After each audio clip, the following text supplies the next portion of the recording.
I am Bishop Antony Chirayath, Bishop Emeritus of Sagar Diocese in Madhya Pradesh. I am an ardent devotee of Divine Mercy. Of this I want to tell you. I was not at all a devotee of Divine Mercy. I never prayed to Divine Mercy, never held a picture of Divine Mercy in my possession. But something happened to me on 5th October 2007 at 9 p.m. when I was in San Francisco. I was sitting in my room and going through my email. And that moment, everything around me became blank, darkness. And in that darkness, I found Divine Mercy appearing to me and asking me that I must build a shrine to Divine Mercy in my diocese. I thought it was only a distraction. I came back to my senses.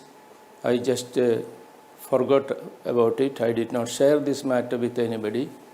Next morning, I took the flight from San Francisco to Minneapolis. And as I got out of the plane, my mobile phone rang, and a man on the other side asked me that he wanted to speak with the Bishop of Sagar. And it was very strange because my number was not given to anybody. And this man said, his name is Joseph. He is calling me from North Carolina, about 5,000 miles away from there. And he had a message for me. He said at 9 p.m. on the 5th of October, the same day, the same time, hour, he was praying and Jesus, Divine Mercy, appeared to him and asked him to convey a message to the Bishop of Sagar. And he did not know who was Bishop of Sagar. He did not know where he could be found. Somehow, during the night, he managed to get my mobile number and he contacted me. When I asked him what is the matter, he said, Jesus has asked him to convey this message that I must build a shrine of Divine Mercy in my diocese. And I felt I was speechless because he was narrating to me the same scene I saw previous night, that is thousands of people of all religions going to the feet of Divine Mercy and getting his blessing. He was telling me the same thing, and I did not know what to tell him. Then I told him, I am a poor bishop. I have no money to build a shrine. I don't know what to do. Then he asked me, how much money do you need? I just said, I need $1,000, 1 lakh rupees. Then he laughed and he said, what can you do, Bishop, with 1 lakh rupees? He will give me 5 lakh rupees immediately, and if I need more money, he will give me. And that was the beginning, and he sent the money within 24 hours. And that was not enough. A little later, a priest from Sagar Diocese, his name is Father Robin Devasi, he sent me an email. He said that morning during breakfast, one visiting priest, that time he did not tell me the name of the priest, but later on I came to know he was Father Bobby Embrail VC, who had come to visit his confreres there. And Father was telling his companions that the night, that is the night between 5th October and 6th October, the same night when Jesus appeared to me. He said, Father Embrail said, he had a vision of a Divine Mercy, a shrine coming up on that spot, and it will become a center of Divine Mercy, will attract people of all religions to the feet of Divine Mercy. I did not know. When 3 people had at the same moment, at the same time, had the same vision, I began to reflect what is going to happen to me. I called my VG back in Sagar and said, first time I shared with him this matter, and he said, Bishop, this is a message for you. Don't worry. when you come back to Sagar, we will decide, sir. Of course, I needed a picture to put in the new shrine which I was planning. And I went to, looked in the internet, and I found the Marian Fathers in Stockbridge, where that was the center of Divine Mercy. They were charged with the promotion of Divine Mercy all over the world. And I went there, and they donated me a big picture, 6 feet picture on canvas, and which I brought to Sagar and enshrined it in the present place. And on that day, on the 7th of November 2007, when I blessed this picture and inaugurated the shrine, the Superior General of the Vincentian Fathers and the Provincial of the Superior Provincial, they all were present. And all the priests of the diocese were gathered there because Father Augustine Mundekkel was preaching the retreat. And for 5 days, Father Augustine was preaching only on Divine Mercy. So it was a good preparation, and this picture was blessed, and it was enshrined there, and it became, and at that day, I said, this place will be known as Daya Sagar, that is ocean of mercy. I connected with the mercy and the diocesan name Sagar, and that is it. But afterwards, I came to know in the Bible, in 64 places, the word Daya Sagar is used for Jesus, Divine Mercy, Daya Sagar. In the Syro-Malabar Mass daily, we say this word, Tu Daya Sagar hai. So this became a catchy word, and the shrine slowly became famous because of several miracles, especially healings, which were very visible.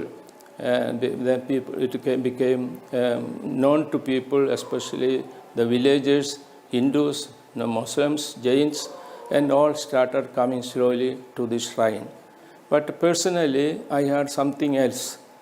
In November, later that year, I started coughing, continuous coughing, and I went to doctor in Sagar, I went to doctor in Kerala, I went to doctors in Rome, I went to doctors in Jamshedpur, but my cough was, I could not get rid of the cough. I could not speak, I could not say Mass, and I was terribly, and finally a priest friend of mine told me in Bhopal, in the People's Medical College, there is Dr. Sanjay Tandon, who is a specialist, and we will go to him. I went to Dr. Sanjay Tandon. He examined me for 3 days. Finally, he whispered to me. He said, Bishop, usually I don't tell my patients something which is serious, but you have the strong will, the courage to listen to what I am going to tell you. The reason for your cough is because you have cancer on your lungs. But he said, don't worry, I will take care of you. I did not share this matter to anybody. I returned to Sagar, to the Bishop House, that is 200 kilometers from Bhopal.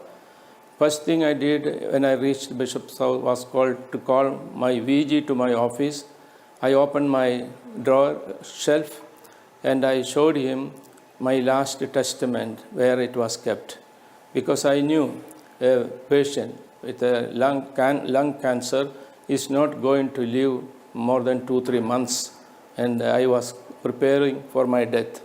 But after showing him my last testament, I took the car and went 15 kilometers away from the bishop's house to the shrine of Divine Mercy, which is known as Daya Sagar. For 9 days consecutively, I went to this shrine at 3 o'clock. I made a novena asking Jesus to heal me if it is His will. After 9 days novena, I was asked to go to Bhopal Cancer Hospital for further tests and MRI and other tests. But further test and the results of this test I took to my doctor, and doctor, after looking in the results of this my test, medical test, he was not uttering a single word. He was quiet. He was just looking at my papers. Finally, he asked me, Bishop, do you believe in miracles? Then I said, yes, doctor, I believe in miracle. He said, what did you do to have how this happened? I said, I was praying to Jesus to heal me if it was his will. And doctor said, I am happy for you. You look at the results. You are completely healed of your cancer. I don't see anything, but he said, I want to follow your case for further 2-3 months. You must come to me. I want to examine you, follow your case. But I went to him 3-4 months regularly, and the doctor said, no further development. You are completely healed. From that day onwards, I am really healthy. Never coughed, never had any problem, no cold or any headache. I am enjoying good health. And this is my personal story to testify how Divine Mercy has helped me, stood with me. Also, miracles that is happening in the shrine is a further sign of God's presence in Sagar, in this place known as Daya Sagar. People are coming from neighboring dioceses or hundreds of miles away from the villages, mostly Hindus. They all come to pray, adore, listen to the word of God, and God is working miracles. In Madhya Pradesh, we are not allowed to proclaim, we are not allowed to convert, we are not allowed to baptize non-Christians. But here, in spite of all this, people are flocking here, listen to the word of God. Some of them ask for baptism, but we are very slow to give them baptism. But we have a lot of hundreds, thousands of Christ Bhaktas. That is the new trend in North India. Thousands of people who believe in Jesus, who listen to the word of God, who adore Jesus, who believe that he is Jesus, Son of God. But they are not baptized. So this is also a good sign that Jesus is working miracles in the northern Indian provinces where Christians are persecuted, where Christians are forbidden from preaching the word of God, forbidden from adoring the word, the Blessed Sacrament, Eucharist. And this is in short my testimony and my firm faith in the Divine Mercy. Thank you.